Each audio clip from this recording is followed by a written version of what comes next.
Aujourd'hui, on est chez Classic. Comment ça s'appelle Bonjour à tous, sur Rock'n'Roll aujourd'hui, on est chez CRC, Classic Restored Cars, qui nous met à disposition tout un showroom pour qu'on puisse vous parler d'une voiture mythique qui a marqué les esprits et qui représente vraiment la compétition et la classe à l'américaine. Je veux bien sûr parler de la Ford Mustang. Bah quoi? Je vous ai jamais dit que c'était des Mustangs, ça, hein? C'est celle-là, la Mustang.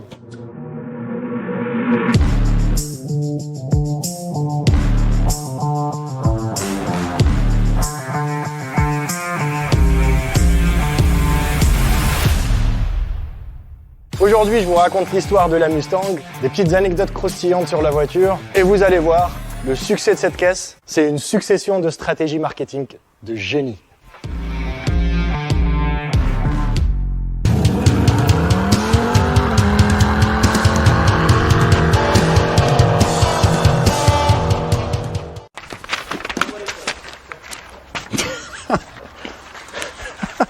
Est-ce que vous savez que c'est en partie grâce à Kennedy qu'on a aujourd'hui la Ford Mustang?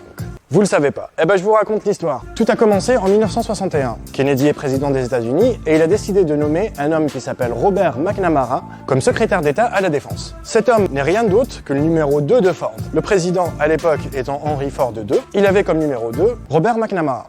Robert McNamara, c'est le père de la Ford Falcon. C'est lui qui a créé cette voiture-là, c'était un best-seller à l'époque, elle marchait très bien, même si elle était un peu sleepy. En tout cas, c'était l'une des success stories de Ford à l'époque. Une fois qu'il a été désigné secrétaire d'État à la Défense par Kennedy, un homme l'a remplacé au poste de vice-président chez Ford, et c'est Lee Iacocca.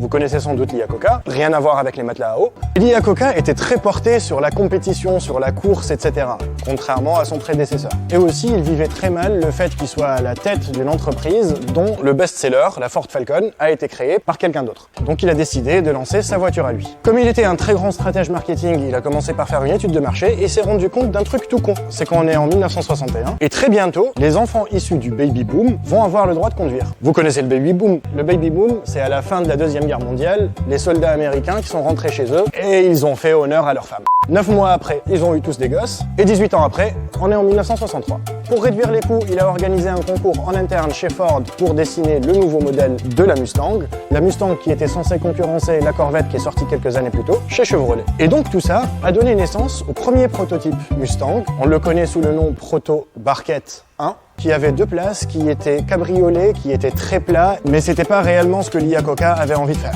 Il s'est vite rendu compte que la voiture allait trop dénoter par rapport au marché actuel et qu'une voiture à 2 places ne se vendra jamais autant qu'une voiture à 4 places. Cette voiture étant finalement trop marginale, ils ont décidé de faire un deuxième prototype. Et 20 mois de travail plus tard, ils sortent le deuxième prototype de la Mustang, qui ressemble quasi comme 2 gouttes d'eau à la Mustang qui a réellement été produite. La Mustang utilisait le châssis de la Ford Taunus de l'époque et sur les prototypes, elle était alimentée avec un moteur 4 cylindres en V issu lui aussi de la Ford Taunus. J'ai aussi une autre petite anecdote pour vous. Les premiers spots publicitaires de la Mustang ne communiquaient pas avec le nom Mustang. Au début, dans son développement, elle devait s'appeler Torino. Je vous mets la toute première publicité réalisée et on voit bien sur la calandre avant de la voiture que c'est pas un cheval, mais un taureau.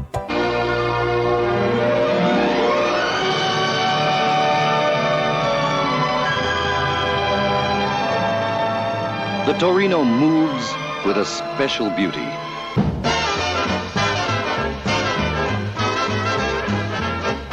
Torino by Ford, a new car to be announced April 64 at the World's Fair in New York. Finalement, ça a été abandonné et la vraie Ford Torino, comme vous la connaissez, la voiture de Starsky et Hutch ou la voiture du film Grand Torino avec Clint Eastwood, mais cette voiture-là n'est sortie qu'en 1968. Du coup, le nom qui a été retenu pour cette voiture, c'était Mustang. Alors, il y a plein de sons de cloche différents sur l'appellation de la Mustang. Le premier et le plus connu, c'est pour rendre hommage à l'avion de chasse, le Mustang P-51. Le second son de cloche, c'est réellement pour le cheval Mustang, d'où le logo. Et troisièmement, il y en a qui disent que comme Ford et Ferrari avaient certaines rivalités à l'époque, Ford a choisi un logo de cheval qui court, contrairement au cheval cabré de Ferrari. Une façon de lui dire d'aller bien se faire en c***, une façon de lui dire que nous, on est en mouvement et en action. Lee Iacocca avait un deuxième objectif avec la Mustang, c'est que ce soit une voiture accessible et qui coûterait pas plus d'1 € la livre. Et effectivement, la voiture pèse environ 2000 livres et elle est vendue à 2368 $. Ce qui nous amène en 1964. Plus exactement le 17 avril, le jour où la Mustang a été dévoilée à la Foire internationale de New York. La veille de son lancement, ils ont fait un spot publicitaire à la télé et le jour même, plus de 2000 journaux ont parlé de la Mustang. Il y a eu 22 000 commandes le premier jour. Ils ont vendu 100 000 exemplaires en 4 mois et ils avaient dépassé le seuil de rentabilité en à peine 6 mois. Pour Lee Iacocca, c'était la consécration. Il avait enfin battu McNamara et sa Ford Falcon de merde. Un autre coup de génie de Ford, c'est d'avoir lancé la Ford Mustang en avril, contrairement à toutes les autres marques de voitures qui lançaient leurs véhicules en fin d'année. Et c'est pour ça qu'on dit que la première Mustang n'est pas de 1964, mais de 1964 et demi. Au départ, elle a été proposée en 2 versions. La version hardtop et la version cabriolet, avec 3 motorisations. Un 6 cylindres en ligne qui développait à peine 100 chevaux et 2 V8. Le premier développait 163 chevaux et le second développait 208 chevaux. Elle était horrible à conduire apparemment, elle avait une boîte 3, elle était très difficilement maniable, elle chassait du cul et on ne conseillait pas de la conduire sous la pluie. Pour faire face à tous ces problèmes, Lee Iacocca a eu l'idée de proposer énormément d'options sur la Mustang, plus ou moins chères, mais la plupart étaient abordables. Par exemple, pour passer d'un moteur 6 cylindres à un moteur V8, on n'avait que 150 $ à débourser. Il y avait un panel de personnalisation de la voiture intérieure et extérieure qui était assez important aussi. Donc il y avait très peu de chances qu'on croise 2 fois la même Mustang dans la rue. Comme le démarrage des ventes de la Mustang a très bien marché, Ford a décidé de continuer l'optimisation de la voiture et de miser encore plus dessus. En septembre de la même année, en 64, ils ont proposé le premier coupé fastback. Et à partir de là, il y a eu 3 modèles proposés. Il y a aussi un nouveau moteur qui est arrivé, c'est le V8 289 qu'on appelait High Performance, qui développait 261 chevaux et qui au début était le moteur mythique de la Mustang. Dans le même élan, Lee Iacocca a demandé à Henry Ford II s'il pouvait faire de la course et s'il pouvait engager la Mustang en compétition. Henry Ford lui dit pourquoi pas, mais par contre, je te donne pas plus de 25 000 $ de budget. 25 000 $ pour la compétition, c'est pas beaucoup. Donc il a appelé un pote à lui qui s'appelle Carroll Shelby. Si vous connaissez pas Carroll Shelby, je m'en vais tout de suite. C'est inadmissible que vous connaissiez pas Carroll Shelby. Alors, déjà, il s'appelle Carroll et c'est un mec. C'était un ancien pilote de course qui a dû arrêter la course à cause de problèmes cardiaques et il était connu pour avoir remporté plein de courses avec des cachets de nitro et en retenant son cœur parce qu'il y avait des palpitations et il avait mal au cœur, donc il conduisait comme ça. Après ça, il est devenu constructeur automobile et préparateur, notamment pour Ford. Il considérait que la Mustang, c'était une voiture de secrétaire et rien de plus. Et il faut dire que Carroll Shelby en avait de l'expérience dans la construction de voitures de course. D'ailleurs, c'est lui qui a construit la Shelby Cobra. Comment ça, vous connaissez pas la Shelby Cobra? Suivez-moi. La Shelby Cobra.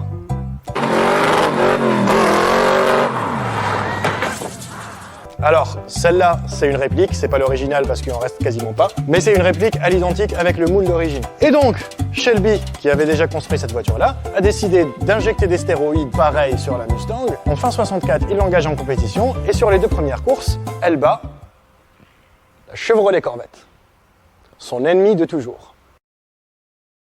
Comme la collaboration avec Carroll Shelby avait bien marché, ils ont décidé de sortir une voiture en série limitée grand public qui s'appellerait la Shelby GT 350. La Shelby 350 était entièrement montée dans les usines de Shelby et elle était montée d'un V8 de 310 chevaux. Comment on la reconnaissait? C'était la première qui avait les 2 bandes racing avec des prises d'air. Elle était un peu plus rabaissée et il y avait surtout les 2 bandeaux sur les côtés avec écrit dessus GT 350. Ah oui, j'ai encore une meilleure stratégie marketing de Ford et de Shelby à l'époque. Ils ont décidé de proposer à Hertz, le loueur de voitures, de mettre la GT 350 à leur catalogue. Hertz a accepté et a directement passé commande pour 1000 exemplaires. Carroll Shelby et Lee Iacocca n'avaient pas les 1000 exemplaires, donc ils ont commencé à lui envoyer un peu de tout. D'anciennes Mustangs de course qui ont été repeintes, sur certaines il y avait encore les arceaux, certaines étaient accidentées, etc. Hertz s'en est rendu compte, et comme ils sont fair play, ils ont quand même décidé de maintenir la commande des 1000 voitures. Par contre, ils ont demandé à Shelby, cette fois, de lui faire une couleur spéciale noire avec les 2 bandes dorées, et lui ont demandé d'ajouter au nom GT350 la lettre H pour Hertz. Une 50aine d'entre elles ont été peintes en blanc avec les bandes dorées, et c'est des séries archi limitées. Si vous avez regardé le clip de Don't to Cry de Guns N' Roses, / la voiture qui balance par la falaise, c'est une GT 350 H de Hertz sur une série limitée de 50.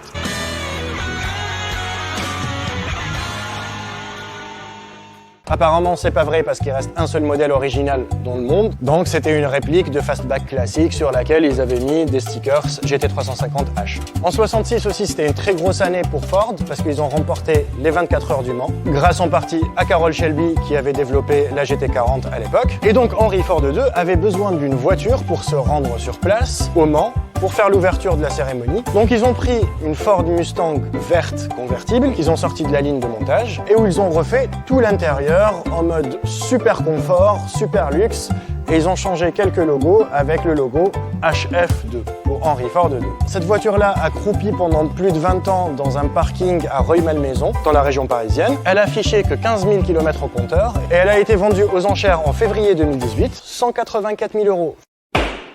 En 1967, la voiture a subi sa première grosse modification, comme on peut le voir sur celle-là. L'avant a changé par rapport à la première génération, il est un peu plus arrondi, il y a l'apparition de prises d'air sur le capot, et la ligne a été retravaillée. En 67, c'est l'année aussi où on a vu apparaître la première Shelby GT500. Même principe que la GT350, avec un moteur beaucoup plus gros qui développe cette fois 355 chevaux. C'est celle qu'on a tous vue dans le film 60 secondes chrono, celle qu'on appelait Eleanor, qui est une Ford Mustang Shelby Fastback de 1967. On a changé aussi les feux arrière, c'est devenu des feux de Mercury Cougar de 67, et l'aileron est directement collé au coffre. La voiture est à la hauteur des performances de Shelby, elle tombe le 0 à 100 en 6 secondes, et elle a une vitesse de pointe de 220 km/h. À l'époque, c'était énorme. Les principales modifications qui ont eu lieu sur les Shelby étaient axées sur les suspensions et le freinage. En 67 aussi, il y a eu la sortie d'une des concurrentes de la Mustang dans la catégorie Pony Car, c'était la Chevrolet Camaro, qui sortait, elle, avec un Big Block. Un Big Block, c'est quoi? C'est un bloc moteur qui est plus gros que le bloc moteur initial. Et pour concurrencer ça, Ford a décidé de proposer aussi un Big Block sur ses voitures. Et il passait donc d'un moteur de 4,8 litres à un moteur de 6,4 litres, qui développait 325 chevaux. Et ils ont appelé la voiture la GT390. Par contre, elle n'a rien à voir avec la Shelby. Shelby a créé les GT350 et les GT500, mais la GT390 a été fabriquée, elle, par Ford. En 1968, il y a eu la sortie du film mythique Bullitt avec Steve McQueen, et ils ont utilisé la GT390 Big Block qui était parue l'année d'avant. C'était une voiture d'origine, ils ont changé les suspensions pour qu'elle puisse sauter et faire les cascades. Et Steve McQueen a décidé de faire quelques petites modifications esthétiques, mais rien de mécanique n'a été fait sur cette voiture.